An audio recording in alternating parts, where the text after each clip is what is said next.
The Sound Off Podcast. The podcast about broadcast with Matt Cundill.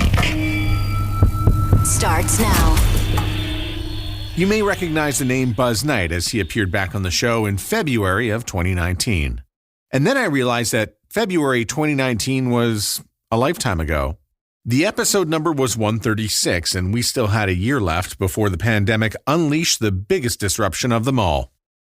Buzz is back with a new podcast called Takin A Walk, where he interviews interesting people at cool locations anywhere on the planet. If there's one thing the pandemic brought us, it was the opportunity to take a walk. With the gym closed, fitness routines disrupted, and with some extra time on our hands, taking a walk seemed like the natural thing to do. And if there's added conversation on your walk, that's a bonus too. And what if that conversation can be bottled and sent around the world in the form of a podcast? Well, Buzz Knight would have been the person to do it. A longtime radio programmer and performer who is genuinely curious and interested in people and stories. Buzz has friendships and contacts with people you likely have heard of before, or at least should get to know. He's worked for CBS Radio, Beasley Broadcasting, and currently works with radio brands across America. And he joins me from his home office in Boston.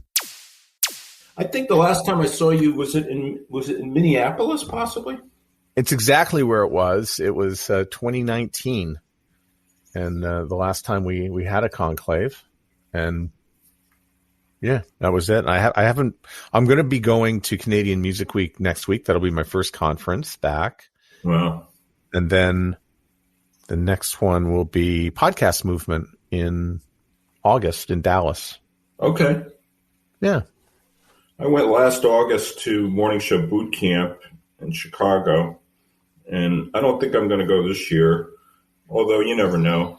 But beyond that, I went to the NAB in April in Vegas. Oh, I have that question down. Oh, okay. Sorry. It's all right. I'll shut up here. All right, it's all good. All right. Why did you start taking a walk? I realized that at the heart, I'd always been involved with content creation, whether it was on my own when I used to be on the air, but certainly with teams that I managed, it was about creating things. So at the heart, as I was contemplating how to have some fun, I just decided that going back to some of those content roots was important. I've always enjoyed interviewing people and had done that throughout my career. So this sort of feeds that love as well. I had just read this book called Decoding Greatness, which was about reverse engineering ideas. And I was literally at the Morning Show Boot Camp in Chicago last August. And I had read the book. And I was considering where to sort of take my next part of my journey. So after reading the book on a long walk in Chicago, literally walked that day about 15 miles, I started thinking about comedians in cars with coffee and thinking that show was really not just about cars and coffee. It was really about this amazing host in Jerry Seinfeld and his love of talking to people and interviewing them and engaging in that conversation. So I decided, let me give this a whirl. Tell me about the technical setup, because you could do this from the way we're doing it now, from the comfort of your home, which I really enjoy, but I just love the walking aspect of it. So tell me about the technical setup and how you got started and how many takes did you have to do to get the first episode out? So the Zoom H4 is the key to it, but also I work a backup mic through the iPhone with some lavalier mics as well. But there's been a lot of learning and there's been some trial and error, certainly. Look, out of it, I really, at the core, want to also touch on how walking, obviously the health benefits, the mindfulness of walking as well, thinking about my backyard where Walden Pond is and Thoreau and his, journey of mindfulness. Also thinking about the late Vietnamese monk Thich Nhat Hanh and certainly his how to walk and mindfulness while walking. So I really wanted to merge what I thought, especially coming out of or being in a pandemic and the fact that people were exploring the outdoors, that's where certainly my desire to actually go out and take a walk. The learnings continue in terms of the dynamics of sound. So people seem to enjoy the sounds and the authenticity of the sounds, but certainly I have to manage that. There's been a couple of instances really in post-production. I've got a guy named Bob Malatesta who used to work for me some years ago with Greater Media and previously with Infinity and CBS. So Bob is really able in post-production to really run some of these through and be a savior for me on some of those episodes that maybe I didn't correctly compensate for the outdoor conditions. But what I love about it is my continued learning, because at this phase of our lives, I think learning new things is so important. Was walking part of your daily life in the before times, pre-pandemic, or did walking become part of your routine during the pandemic, like it did for so many people who couldn't go to the gym or who were disrupted, with their exercise routines? Was walking something that you did on a regular basis in the before times? It was, yeah. It accelerated certainly during this time, especially with two dogs who need morning and afternoon walks as well.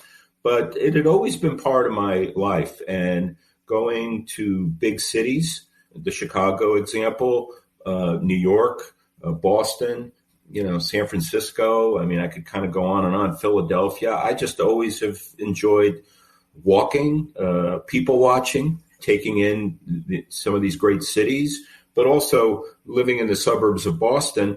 Very grateful for where that is. There's so many places to explore in the country that I live. I live in a town called Carlisle, which is next to Concord, Mass. And I had always seen these places and gone to many of these places.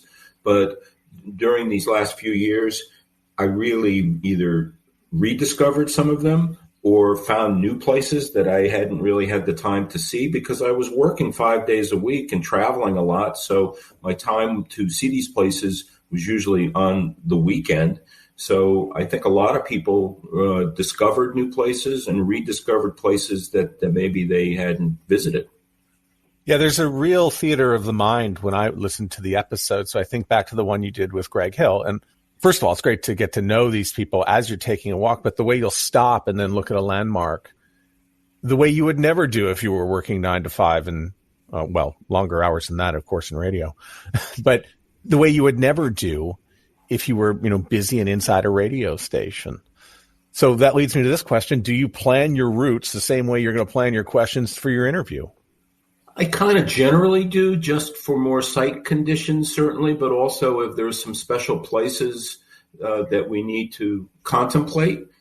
I think as I try to evolve this, I like to have the person that I'm walking with have some connection, hopefully, to the place. Sometimes I'm doing it out of their convenience, certainly, but I'm also trying to do it where it resonates with them as well and resonates with me ultimately is a good thing when that happens. I started the first 2 episodes at Walden Pond, actually, because of where, the Thoreau piece and the mindfulness piece existed. But I like the notion of finding places that someone can really enjoy themselves and maybe have a story to tell as well. Do you consult with your guest on the route? I ask them before if they have a particular place in mind, and sometimes they do and sometimes they don't. Have you ever had to postpone an episode because of weather?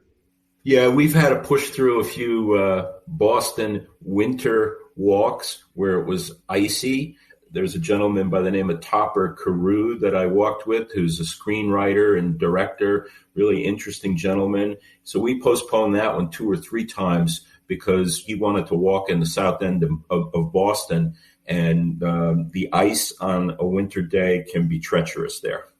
I have a request, by the way, with each episode that you put out. Could you please put the number of steps you took for each episode? I like that. I will. Yeah, that's a good idea. We can add it all up. And by the way, and that goes for your guests too, right? If they're carrying their phone, because isn't it really all about the steps? It is about the steps, although sometimes I will say we're sauntering rather than walking. just depending on the individual, which is fine as well. A good saunter is a good thing. There's a gentleman, I go to this coffee shop in Concord named Sally Ann's, and the owner's name is Bill. And he goes, I thought it was really funny how you and Greg Hill were walking, and I heard you huffing and puffing. And I said, Bill, because we're walking. I heard that part too. Congratulations on the excellent microphones. But then I think maybe they're walking up a hill. It depends. I mean, listen, with Jorma Kaukonen, the founding member of the Jefferson Airplane and Hot Tuna, we took a walk on his ranch, which is called the Fur Peace Ranch out in Pomeroy, Ohio. And Jorma's, I think, 82, but he's in a hardy condition.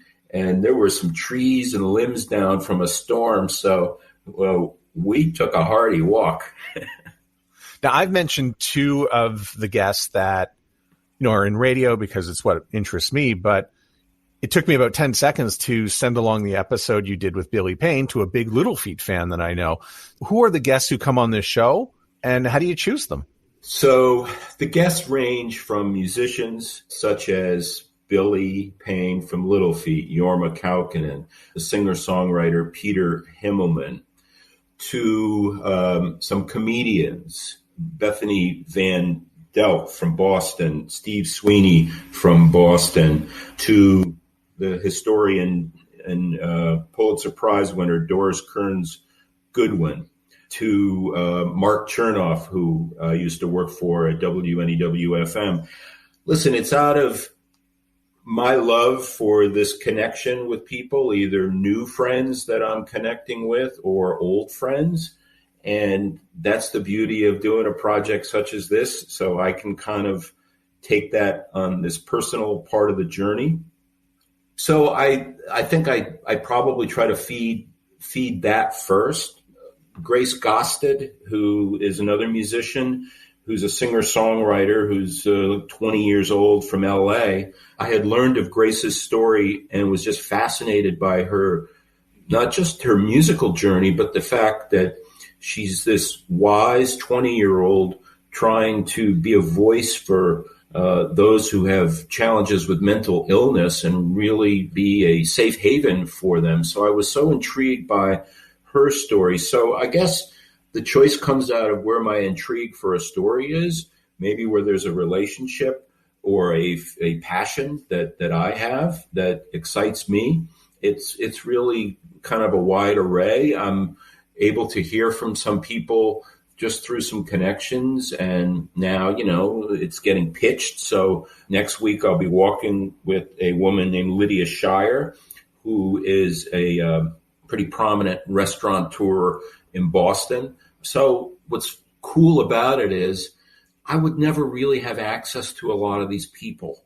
Maybe I would with some of the connections, but in some cases, I would not have access to these people to this degree. The episode I release next week is Alan Kovac, who is a manager of bands over the years, Motley Crue, Blondie among them, but also owns Better Noise Music, which is a label as well, and he has a video division. I met Alan years ago, but I would probably not have access to somebody like Alan. Greg O'Brien, who wrote a book called On Pluto. He's an investigative reporter throughout his life, but his book is really about his personal journey with Alzheimer's and how, as an investigative reporter, he writes about it in On Pluto. Once again, I wouldn't have access to this gentleman who, it's a terribly sad story, but it's so inspirational. It's so uplifting. So that's really what I'm so appreciative of, that I'm able to make these connections. Some of them I would never have had a shot at. In just a second, more with Buzz, including his takeaways from the NAB show, how he stays focused while walking and podcasting, and his thoughts on the future of talent in radio. There's more. There's always more, including a transcript of this episode and links to blogs and Buzz's podcast at soundoffpodcast.com. Transcription for the Sound Off podcast is powered by Podin. Your podcast is an SEO goldmine. We help you to dig out. Start your free trial now at Podin.io.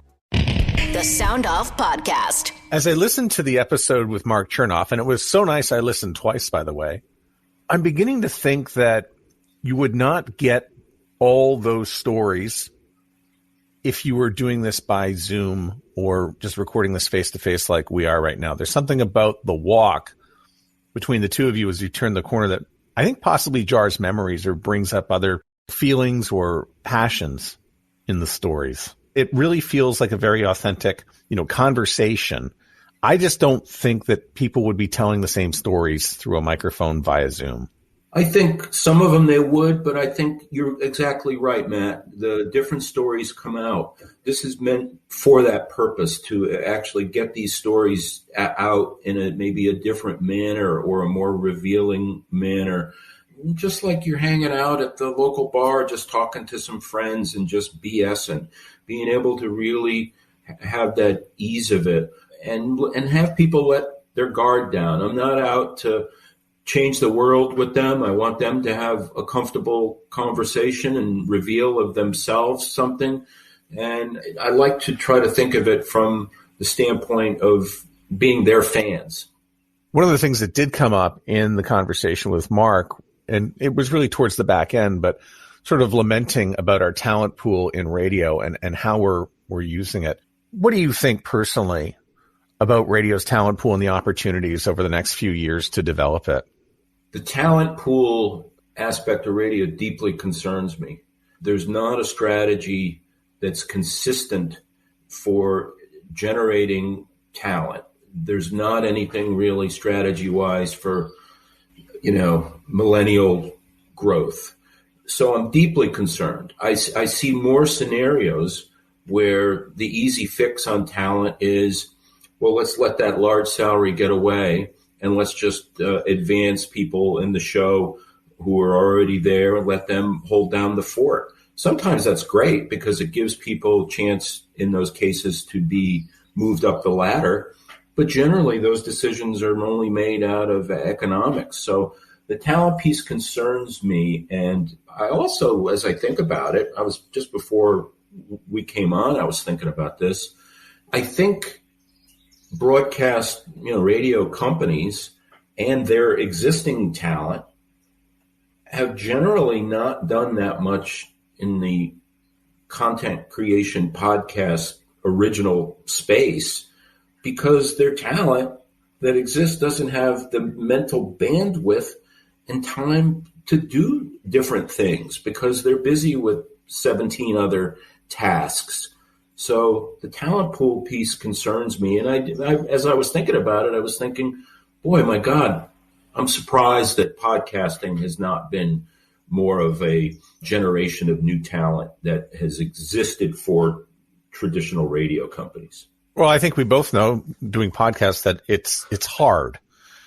It takes a lot of time to do it, and it's very technical. I sometimes think that when you're walking with somebody and recording your show, how much mental space is actually being burned, wondering about how this is being recorded and is this recording properly?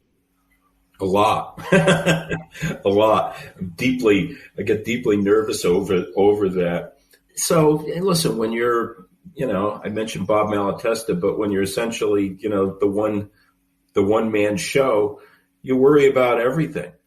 You do. But I also feel like, I know you can appreciate this, that when you complete something like a walk and a segment, the lead up, the where I'm going to find them, the anticipation, the anxiety, but the positive anxiety. It's this nervous energy that, as someone who started on the air, I greatly appreciate, and I'm spent many times after these for that reason, but in a really good way. It's one of those feelings I'm really grateful to have. How did you spend the time between March 2020 and the launch of Taking a Walk in November 2021? There's about 18 months in there. How did you spend that? I was working with some guys on a startup, and it was a musician storytelling platform. Great experience. A lot of learning, a lot of new connections and reconnections with people. We had great ideas. We were horrible at the fundraising aspect of things, so we eventually ran out of time because we didn't have people and money, and we just couldn't get the thing up. So I like to think about those things like almost a real world MBA course. So that was really what I was consumed with, and I think we were close at many moments, but we just ran out of gas. What did you see recently at the NAB? I saw this collaboration that existed between this gentleman named Brian Biniak, who has a company called Connected Travel. He's done a lot of work around the OEMs. And so his company and a company called Radio Line, a streaming service out of France, and this company called Simple Bet, they have done a pilot with a major OEM around in-game real-time betting that can be done safely while in a car. So that was very intriguing. That was what that was different. That's what I respected about it. It was interesting because it was different collaborators, but it was also interesting because the applications around that technology have kind of existed before, but this was merging those with different partners. And it's not just an application that can be for the betting application. That application can be interesting for, if you think about public radio fundraising as well. And so I thought that was one of the things that I thought was pretty cool at the NAB. As we emerge from the pandemic, what do you see that we lost in radio that's now starting to come back, that's making you a little bit excited? Well, I just think the live event piece is coming back, and that's so great to see and so needed for these broadcast companies, whether they be the larger events or just in general, the face-to-faceness that they can have in their marketplace, how they could engage with their audiences. So I would say probably that's the most significant thing, because that's just been so hard for companies to, I think, really virtualize things and do that. And then additionally, I think the fact that these companies are then, some of them are still providing hybrid activities and solutions, but the fact that they can get their teams together and really collaborate, I think when you come down to that, that's necessary as well. I think there needs to be new forms of how to do that, and different, takes that companies should really be free to explore. But this is about a heart and soul necessity that radio needs, which has been difficult for radio during these last few years. Is there something that is never coming back that radio needs to let go of from the last decade into this one because of the pandemic? I'm not sure. I mean, radio has to stop being so romantic about its past. So I think in the general theme of things, this romance for, what the tower means and sort of radio's historical perspective in that regard, I think radio does need to let go of that. I'm not sure what specifically, though, beyond that aspect of things. Look, I think radio miscalculated some stuff during this period where, as you well know, a lot of companies under the guise of COVID took, live bodies out and then started trying to nationalize bodies over multiple markets. The way that was done, certainly a few day parts in particular got really nicked. Midday is one. Nights, certainly another. That had been happening before, but nights certainly as well.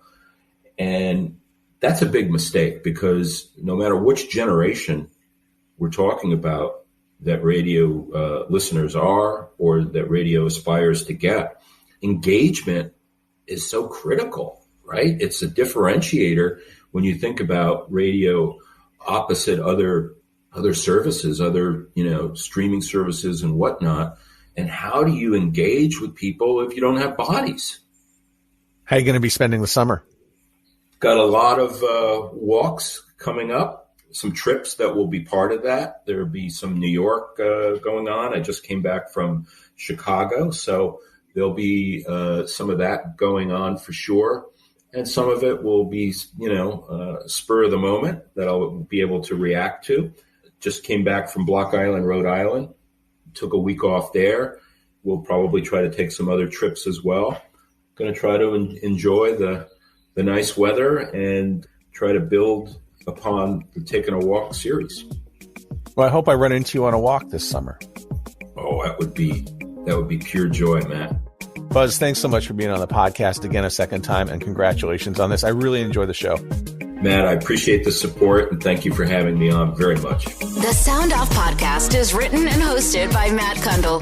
Produced by Evan Serminski. Social media by Courtney Krebsbach. Another great creation from the Sound Off Media Company. There's always more at soundoffpodcast.com.